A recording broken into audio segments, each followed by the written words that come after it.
Hello students, welcome to my YouTube channel study junction. आज की class में जो मैं चैप्टर कवर करने वाला हूँ वो है सिक्स्थ क्लास की साइंस की बुक का चैप्टर 2, जिसका नाम है कंपोनेंट्स ऑफ फूड। सो आज के चैप्टर में आपको बहुत ही इंटरेस्टिंग टॉपिक्स मिलने वाले हैं, जो कि ना सिर्फ ये आपको समझने में अच्छे लगेंगे, ये आपको लाइफ में अप्लाई करने में भी आपको काफ़ी मज़ेदार लगेंगे। सो आज की क्लास में जो हम कवर करेंगे उसमें खाने से रिलेटेड सारे टॉपिक्स होने वाले हैं कि किस चीज़ को खाने से हमारे हेल्थ पे क्या असर पड़ता है, यानी कि प्रोटीन हमें किस तरीके से मिल सकता है, विटामिन हमें किस तरीके से मिल सकता है, अगर हम कौन से खाने को हम ज़्यादा खाएं ताकि हमें हमारी बॉडी जो है वो हेल्दी रहे और फिर हम फिट रहें।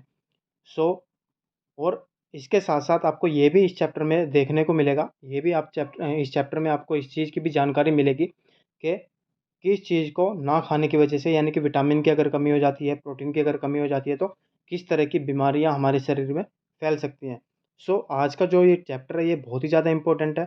सो आप लोगों से मेरी रिक्वेस्ट है कि आप लोग मेरे साथ इस वीडियो के एंड तक बने रहें ताकि ये चैप्टर आपको अच्छे से क्लियर हो जाए। ये चैप्टर काफ़ी ज़्यादा इंटरेस्टिंग भी है और ये आपके एग्ज़ाम्स के लिए प्रिपरेशन भी हो जाएगी। सो चलिए आज के चैप्टर को स्टार्ट करते हैं और देखते हैं कि इस चैप्टर में हमारे लिए क्या क्या दिया गया है। सो यहाँ से रीडिंग स्टार्ट करेंगे। In the chapter 1 we made list of the food items that we eat.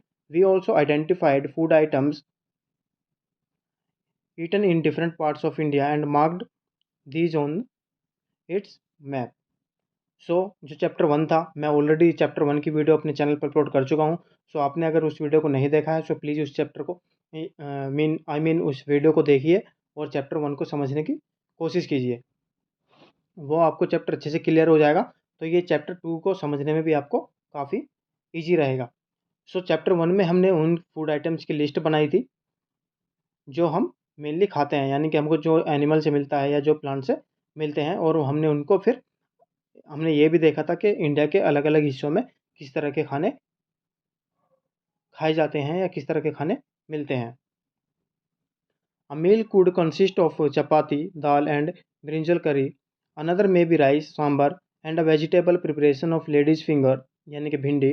Yet another meal could be appam, fish curry and vegetable.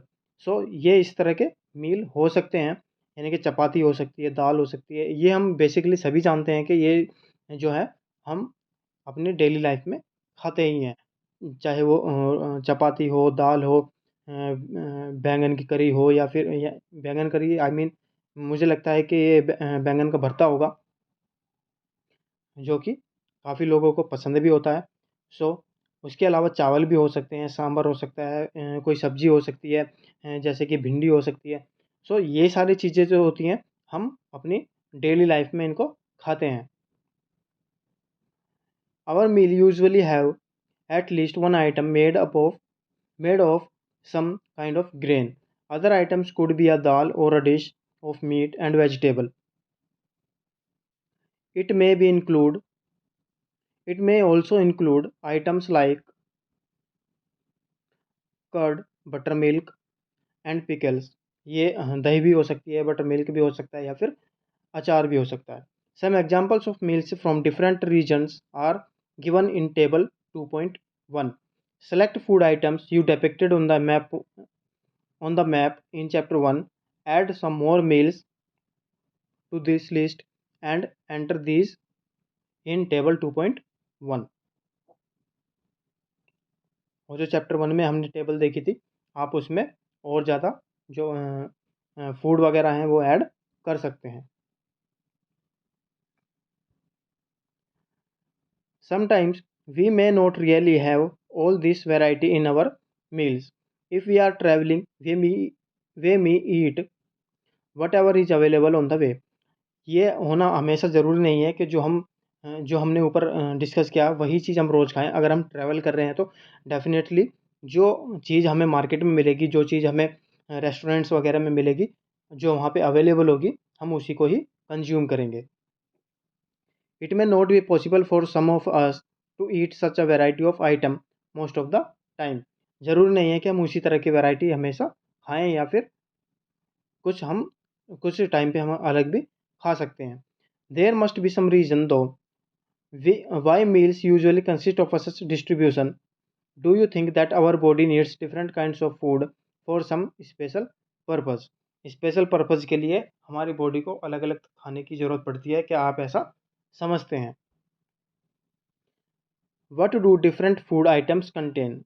जो अलग अलग फूड आइटम्स होते हैं वो क्या कंटेन करते हैं? We know that each dish is usually made up of one or more ingredients. जो भी कोई डिश बनती है वो एक या उससे ज़्यादा से इंग्रेडिएंट्स जो होते हैं उसको मिलाकर बनाई जाती है, यानी कि मसालों का इस्तेमाल होता है, पानी का इस्तेमाल होता है और अलग अलग इंग्रेडिएंट्स को इकट्ठा करके सब्जियां या फिर चपाती वगैरह बनाई जाती है।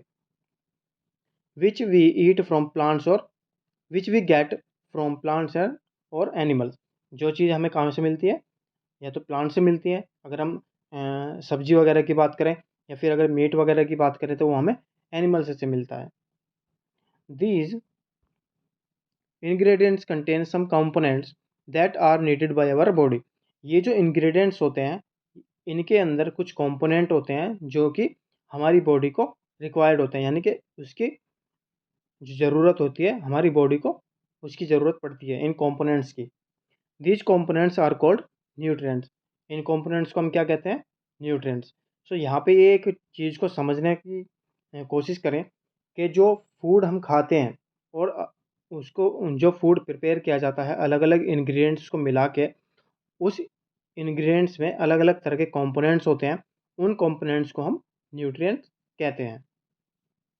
सो ये आपको यहाँ पे ध्यान में भी रखना पड़ेगा कि अगर एग्जाम में पूछा जाए कि न्यूट्रिएंट्स क्या होता है, सो वो आपको ईजिली याद होना चाहिए।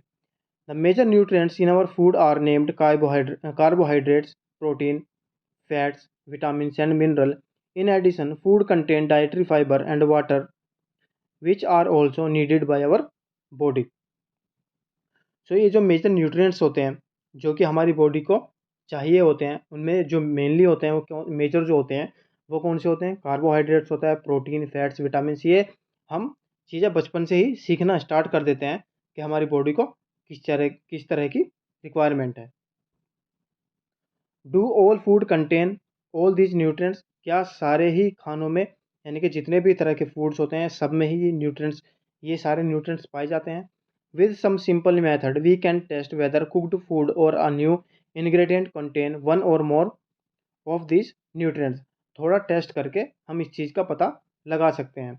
The test for presence of carbohydrate, protein and fats are simpler to do as compare to the test of the other nutrients.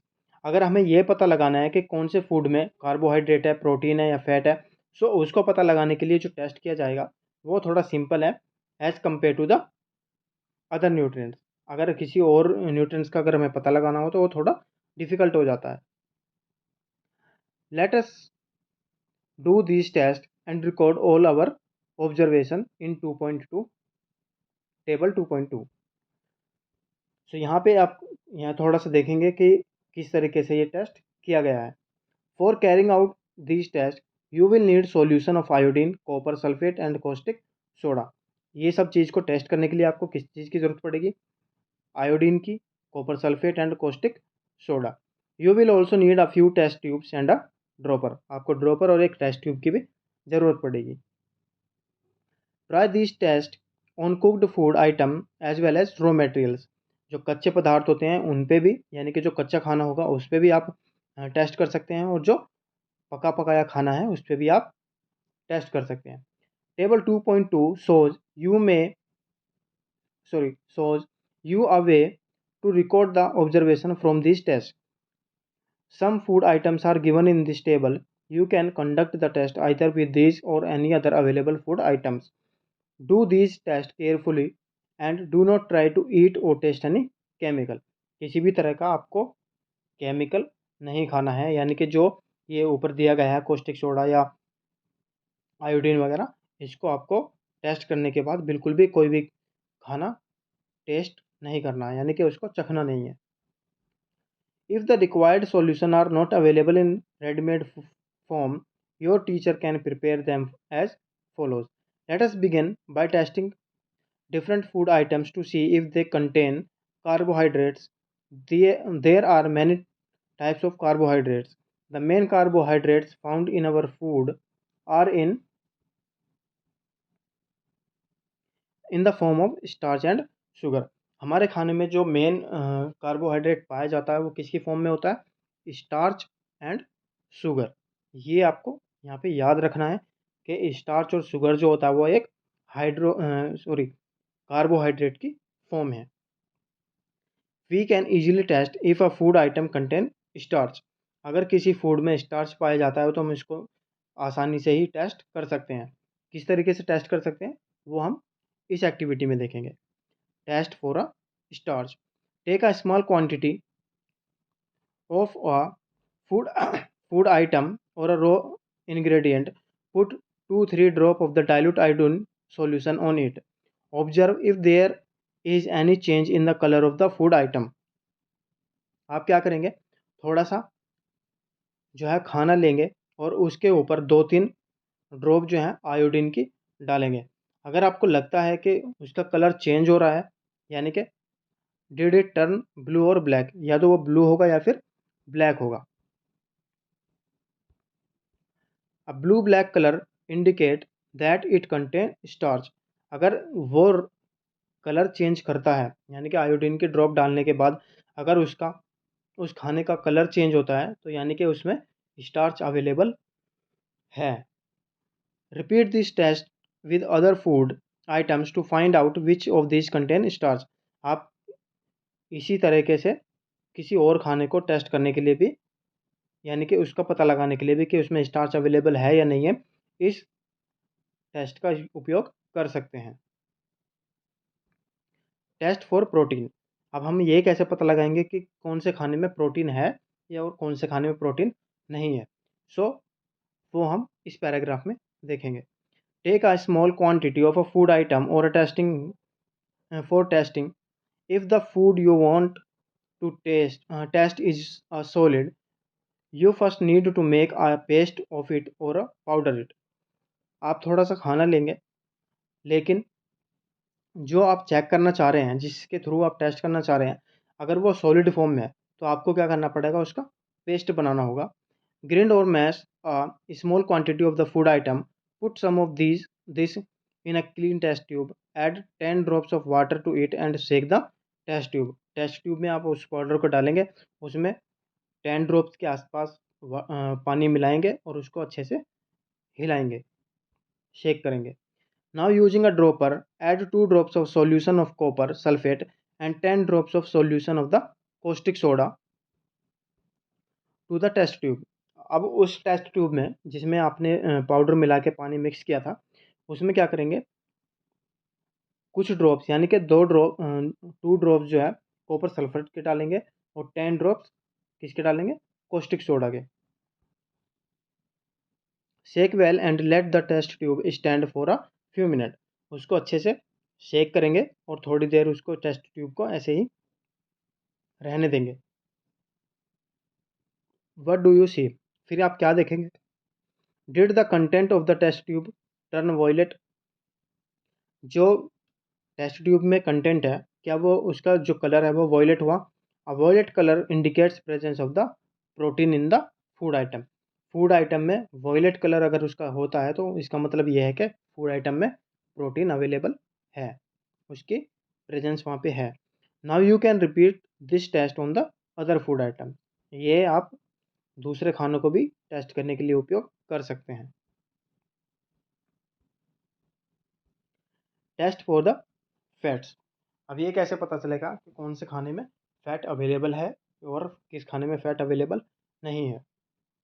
Take a small quantity of a food item, wrap it in a piece of paper and crush it. थोड़ा सा आप थोड़ी quantity में food items लेंगे, उसको एक paper में rap करेंगे और उसको अच्छे से क्रश कर लेंगे। Take care that the paper does not tear. ये आपको ध्यान रखना पड़ेगा कि पेपर जो है वो आपका, जो आपने पेपर लिया है जिसमें खाना आपने रैप किया है, वो फटे नहीं। Now straighten the paper and observe it carefully. Does it have an oily patch? क्या उसमें ऑयली पैच है? आप देखेंगे अगर पराठे वगैरह उसमें लपेटते हैं तो उसमें क्या होता है, न्यूज़पेपर वगैरह में जब लपेटते हैं तो न्यूज़पेपर क्या होता है, वो ऑयल को बिल्कुल सोक कर लेता है। Hold the paper against light, are you able to see the light faintly through this patch. अब जब आप देखेंगे उस लाइट पेपर को, जब आप लाइट के अगेंस्ट करेंगे तो आप जो है लाइट को थोड़ा फेंट हुए देखेंगे, फेंट होते हुए। An oily patch on paper shows that the food item contain fat. इसका मतलब क्या हुआ फिर, उस खाने में जो है फैट अवेलेबल है। The food items may sometimes contain a little water. Therefore, after you have rubbed an item on paper, let the paper dry for a while. If there were any water that may have come from food, it would dry up after some time. ऐसा chance हो सकता है कि food में थोड़ा बहुत पानी जो हो वो हो अवेलेबल हो उसमें, और जब आप न्यूज़पेपर पे या किसी पेपर पे जो फूड होता है उसको उस पर रब करेंगे तो हो सकता है उसमें वाटर की क्वांटिटी थोड़ी हो, तो इसलिए उसको थोड़ी देर रखे रहने दें ताकि जो उसमें पानी की क्वांटिटी होती है वो अच्छे से ड्राई हो जाए। If no oily patch shows up after this, the food item does not contain any fat. What do these test show. ये टेस्ट जो हमने किए ये आपको क्या दिखाते हैं। Are fats protein and starch present in all food items that you tested. क्या ये फूड जो आपने टेस्ट किए हैं ये सारे फूड्स में अवेलेबल हो सकता है। Does a food item contain more than one nutrients. क्या किसी फूड में एक से ज़्यादा न्यूट्रिएंट्स हो सकते हैं। Do you find any food item that does not contain any of this nutrients. क्या आपने ऐसा पाया कि किसी खाने में किसी भी तरह का न्यूट्रिएंट्स अवेलेबल ना हो। We tested food items for three nutrients, carbohydrates protein and fats. तीन न्यूट्रिएंट्स के लिए ही हमने ये टेस्ट किए हैं। There are also nutrients like the vitamins and minerals that are present in the different food items. और तरह के भी न्यूट्रिएंट्स होते हैं जैसे कि विटामिन्स हैं, मिनरल्स हैं, ये भी जो है अलग अलग फूड आइटम्स में अवेलेबल होते हैं। Why do need why do we need all this nutrients. हमें इन सब न्यूट्रिएंट्स की आवश्यकता क्यों पड़ती है। What do various nutrients do for our body. So ये जो अलग अलग न्यूट्रिएंट्स होते हैं ये हमारी बॉडी के लिए किस तरीके से लाभदायक होते हैं और ये हमारी बॉडी को किस तरीके से फ़ायदा पहुंचाते हैं, ये हम यहाँ से देखेंगे। Carbohydrates mainly provide energy to our body. Fats also give us energy. In fact fats give much more energy as compare to the same amount of carbohydrates.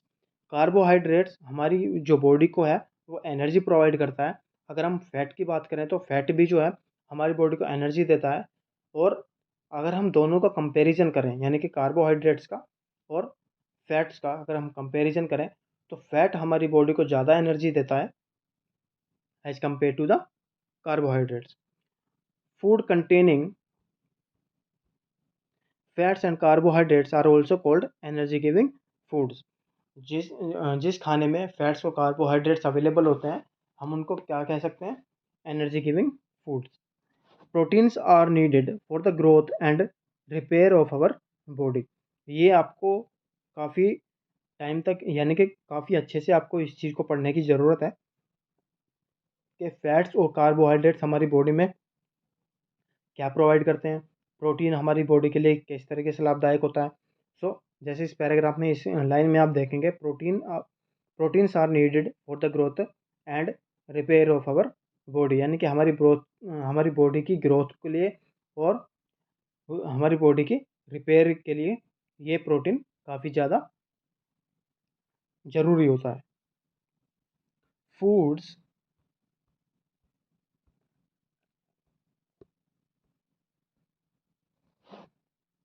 Foods containing protein are often called body building foods. जिनके अंदर protein वगैरह होता है, जिस खाने के अंदर protein होता है हम उसको क्या बोल सकते हैं, बॉडी बिल्डिंग फूड्स। आपने अक्सर सुना भी होगा, जो लोग जिम वगैरह जाते हैं आपने सुना होगा कि मैं प्रोटीन ले रहा हूँ। जो जिम जाते हैं वह अक्सर इस तरह की बोलते हैं, इस तरह के वर्ड्स जो हैं यूज़ करते हैं कि हम प्रोटीन ले रहे हैं, हमारी बॉडी के लिए प्रोटीन बहुत ज़रूरी है। इसलिए हम इसको क्या कह सकते हैं, body building foods. Vitamin help in protecting our body against disease. Vitamin जो है हमारी हमारे शरीर को बीमारियों से बचाने का काम करते हैं। Vitamin also help in keeping our eyes, bones, teeth and gums healthy. ये हमारे जो है हड्डियों को, आँखों को, दांतों को मजबूत रखने का भी काम करते हैं। Vitamins are of different kinds known by different names. जो विटामिन्स होते हैं ये अलग अलग तरह के हो सकते हैं। आपने सुना भी होगा vitamin A, vitamin B, vitamin C, vitamin D, इस तरीके से। सो ये अलग अलग नाम से जाने जाते हैं। Some of these are vitamin A, vitamin C, vitamin D, vitamin E and K. There is also a group of vitamin called vitamin B. Vitamin B जो है वो एक ग्रुप है, यानी कि विटामिन बी कॉम्प्लेक्स आपने सुना होगा। Our body needs all types of vitamin in small quantities. थोड़ी थोड़ी मात्रा में हमें सारे विटामिन की ज़रूरत पड़ती है। Vitamin A keeps our skin and eye healthy. हमारी आँखों को, हमारी स्किन को विटामिन ए जो है वो हेल्दी रखता है। विटामिन सी की अगर बात करें, vitamin C helps body to fight against many disease. Vitamin C जो है वो बीमारियों से लड़ने में हमारी हमारी बॉडी को हेल्प करता है। Vitamin D helps our body to use calcium for bones and teeth. Vitamin क्या करता है, हमारी बॉडी को हेल्प करता है ताकि कैल्शियम वगैरह हमारी बॉडी ले सके और हमारे जो दांत हैं, हमारी जो हड्डियां हैं वो मजबूत हो सकें। Foods that are rich in different vitamin are shown in figure 2.6 to 2.9 figure. ये आप फिगर को थोड़ा देख लेना ताकि आपको पता लग जाए कि कौन से खाने में किस तरह के विटामिन पाए जाते हैं। Minerals are needed by our body in small amounts, each one is essential.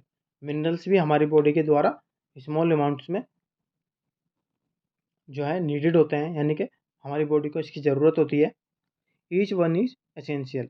जितने भी होते हैं मिनरल्स वो हमारी बॉडी के लिए ज़रूरी होते हैं for proper growth of body and to maintain good health. Good health के लिए और बॉडी की प्रॉपर ग्रोथ के लिए।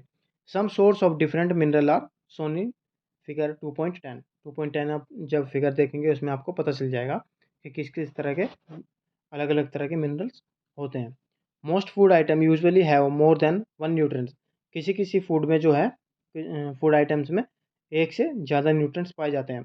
You may have notice this while recording your observation in table 2.2. However, in a given raw material, one particular nutrients may be present in much larger quantity than in others.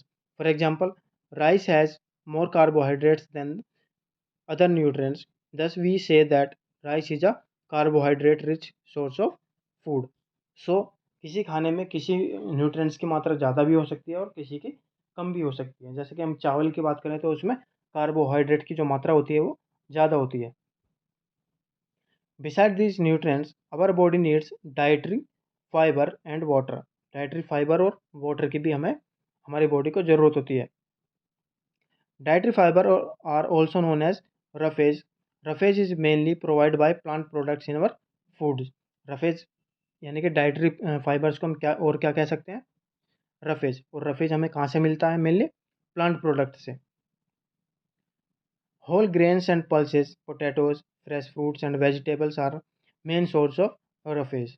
ये सारी चीज़ें जो हैं, यानी कि दाल है, आलू है या फ्रेश फ्रूट्स हैं, इन सब में क्या होता है, रफेज पाया जाता है। Roughage does not provide any nutrient to our body. Roughage जो है हमारी बॉडी को किसी भी तरह का कोई न्यूट्रिएंट नहीं देता, but is an essential component of our food and adds to its bulk. This help our body to get rid of undigested food. अक्सर आपने लोगों को देखा भी होगा कि खाने के बाद जो है वो थोड़ा सा फ्रूट्स लेते हैं ताकि जो खाना खाया गया है वो अच्छे से डाइजेस्ट हो जाए। जो जो फ्रूट्स वगैरह होते हैं वो काफ़ी डाइजेस्टिव होते हैं।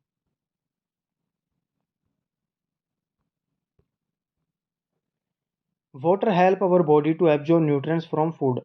वाटर हमारी बॉडी को क्या हेल्प करता है, जो हमने खाना खाया है उससे न्यूट्रिएंट्स को एब्जॉर्ब करने के लिए। It also helps in throwing out some waste from body as urine and sweat. आपने देखा होगा कि लोगों को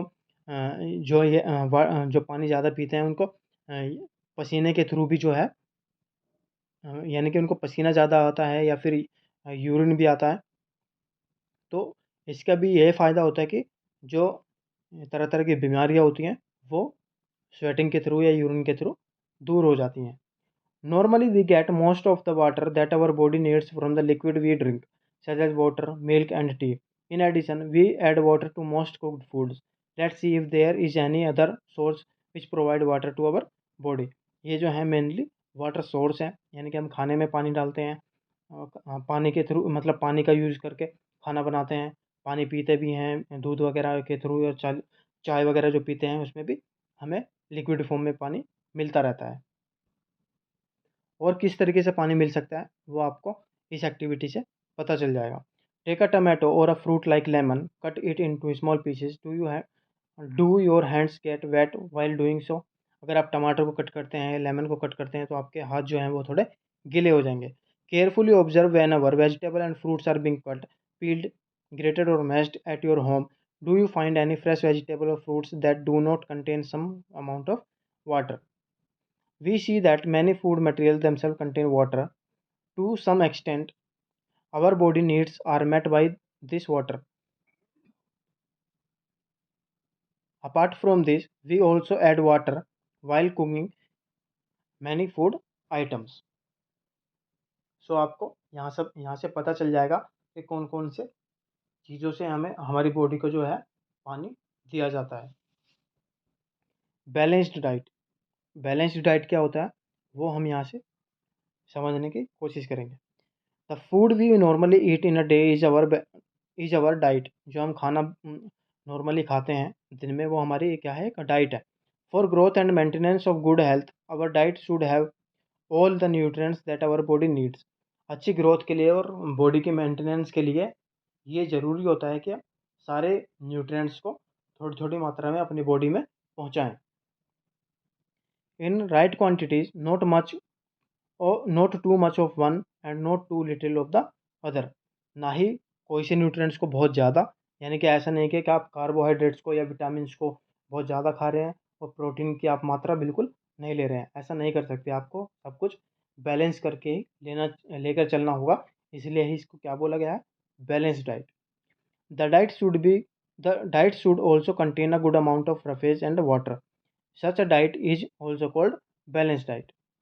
Do you think that the people of all ages need same type of diet? क्या आपको लगता है कि जितने भी एजेस के अलग अलग एजेस के लोग होते हैं उनको सेम डाइट चाहिए होती है?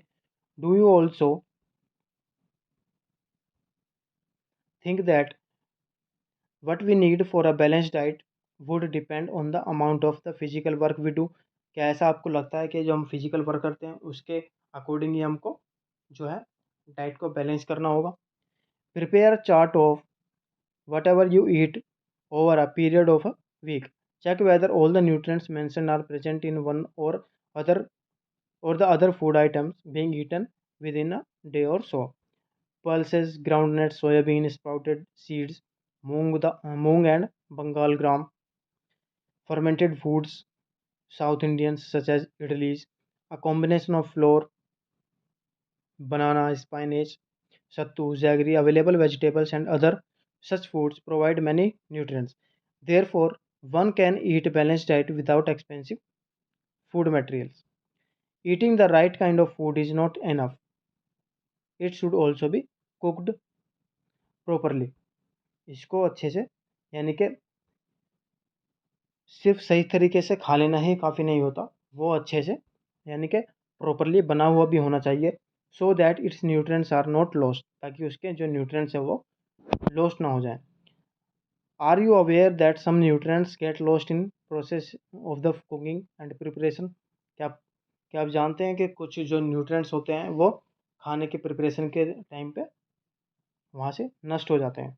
If the vegetables and fruits are washed after cutting or peeling them, it may result in the loss of some vitamins. अगर आप जो है किसी फ्रूट्स को या वेजिटेबल्स को कट करने के बाद उसको वॉश करते हैं तो उसमें से कुछ जो है विटामिन्स वगैरह वो लॉस हो सकते हैं। The skin of many vegetables and fruit contain vitamin and mineral. Similarly repeated washing of rice and pulses may remove some vitamins and mineral presents in them. इसी तरीके से जो है अगर चावल को आप बार बार धोएंगे या दाल को बार बार धोएंगे तो उससे जो है विटामिन्स वो ख़त्म हो सकता है। We all know that Cooking improves the taste of food and make it easier to digest. At the same time, cooking also result in loss of the certain nutrients. Cooking जो है खाने को tasty बनाती है और उसको digestible भी बनाती है, लेकिन उसी सेम टाइम पे उसमें से कुछ न्यूट्रिएंट्स जो होते हैं वो नष्ट हो जाते हैं, वो ख़त्म हो जाते हैं। Many useful proteins and considerable amounts of mineral are lost if excess water is used during cooking and is then thrown away. Vitamin C gets easily destroyed by heat during cooking. Vitamin C जो होता है वो cooking के time पे बिल्कुल ही destroy हो जाता है, ख़त्म हो जाता है। Would it not be sensible to include some fruits and raw vegetable in our diet, यानी कि कुछ फ्रूट्स वगैरह को या कच्ची सब्जियों को हम अपनी डाइट में जो है इंक्लूड करें। Pujo thought that fats would be the best food to eat. All the time, a calorie of fat will give much more energy than a calorie of carbohydrate rich food, isn't it? So he ate nothing but food rich in fats, fried food like samosa and puri. इसने क्या सोचा कि मैं जो है fat से हमने जैसे ऊपर पढ़ा था कि फैट जो है वो सबसे ज़्यादा एनर्जी प्रोवाइड करता है, तो इसने कार्बोहाइड्रेट्स की प्लेस पे फैट्स को ही खाना ज़्यादा खाना शुरू कर दिया। लेकिन इस तरीके से खाना भी सही नहीं होता। जैसे कि हमने ऊपर चैप्टर में देखा था कि आपको सब कुछ बैलेंस करके ही चलना होगा। Do you think he was right? क्या आपको लगता है कि वो सही था? No, of course not. It can be very harmful for us to eat too much of the fat rich food and we may end up suffering from a condition from called obesity. आपका मोटापा जो है वो बढ़ सकता है बहुत ज़्यादा फैट खाने से। डेफिशिएंसी डिजीज़, कौन सी चीज़ की कमी होने की वजह से किस तरह की बीमारियां फैल सकती हैं? डेफिशिएंसी कहते हैं हम कमी को, यानी कि अगर विटामिन की कमी हो जाए या प्रोटीन की कमी हो जाए या फैट की कमी हो जाए तो किस तरह की बीमारियां हमारी बॉडी में हो सकती हैं। A person may be getting enough food to eat but sometimes the food may not contain a particular nutrients. किसी आदमी को खाना तो अच्छी मात्रा में उसको मिल रहा है, लेकिन जो उसमें न्यूट्रिएंट्स होता है वो प्रॉपर तरीके से नहीं मिल रहा है। If this continue for a long period of time, अगर ये लगातार कुछ समय तक चलता रहे, the person may suffer from its deficiency, तो उसको उस चीज़ की फिर कमी हो सकती है। यानी कि जो आदमी है वो खाना तो पूरा खा रहा है, लेकिन उसको विटामिन या प्रोटीन जो है पूरी मात्रा में नहीं मिल पा रहा है, तो उसको जो है फिर किसी भी तरह की बीमारी हो सकती है। Deficiency of one or more nutrients can cause disease or disorder in our body. Disease that occur due to lack of nutrients or over a long period are called deficiency disease. जो nutrients की कमी से शरीर में जो है बीमारियाँ हो जाती हैं उसको क्या बोलते हैं? Deficiency disease. If a person does not get enough protein in his her food for a long time, she is likely to have stunted growth, swelling of face, discoloration of hair, skin disease and diarrhoea. अगर किसी को protein जो है पूरी मात्रा में नहीं मिल पा रहा है काफ़ी लंबे टाइम तक, तो उसको जो है उसकी ग्रोथ में कमी आ जाएगी, उसके फेस पे जो है सूजन आ सकती है, उसके जो कलर हैं सॉरी उसके जो बाल हैं वो डिस्कलर हो सकते हैं और उसको किसी भी तरह की स्किन डिजीज भी हो सकती है। If the diet is deficient in both carbohydrate and protein for a long period of time, the growth में stop completely. Such a person become very lean and thin and so weak that she may not even able to move. अगर किसी को carbohydrate और protein जो है एक साथ उसको कमी होती जा रही है और लंबे टाइम तक उसको इन दोनों चीज़ों की मात्रा नहीं मिल पा रही है, तो उसको फिर इन सब चीज़ों के यानी कि वो काफ़ी पतला हो जाएगा, काफ़ी ज़्यादा वीक हो जाएगा, यहाँ तक कि वो चलना भी उसके लिए मुश्किल हो जाएगा। Deficiency of different vitamins and mineral may also result in certain disease or disorder. Some of these are mentioned in table 2.3. All deficiency disease can be prevented by taking balanced diet. इन सब disease को हम किस तरीके से खत्म कर सकते हैं? बैलेंस्ड डाइट के साथ। In this chapter, we asked ourselves the reason why widely varying food from different region had a common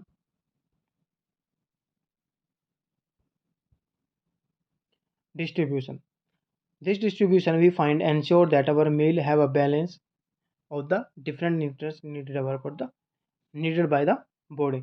सो हमारी बॉडी को जो है एक बैलेंस डाइट की ज़रूरत पड़ती है, ना ही न्यूट्रिएंट्स कम होना चाहिए और ना ही बहुत ज़्यादा मात्रा में होना चाहिए। सो आप यहाँ पे जब देखेंगे इस टेबल में तो आपको पता लगेगा कि कौन सी विटामिन की कमी से या कौन से न्यूट्रिएंट की कमी से किस तरह की डिजीज़ हो सकती हैं और उसके सिम्पटम्स क्या-क्या हो सकते हैं। सो आज के चैप्टर में यही सब कुछ था। आई होप कि आपको अच्छे से समझ में आया होगा। फिर भी अगर आपको इस चैप्टर से रिलेटेड कोई प्रॉब्लम आती है, किसी क्वेश्चन में कोई टॉपिक आपको अच्छे से समझ में नहीं आता है, सो आप कमेंट बॉक्स में आप कमेंट कर सकते हैं और मुझसे इस चैप्टर से रिलेटेड कुछ भी पूछ सकते हैं। सो आज की क्लास को यहीं ख़त्म करते हैं, यहीं ओवर करते हैं। आप लोगों से मेरी रिक्वेस्ट है कि आप लोग मेरे चैनल को सब्सक्राइब करें, वीडियो को लाइक करें और वीडियो को ज़्यादा से ज़्यादा शेयर करें। Thank you so much for joining the class.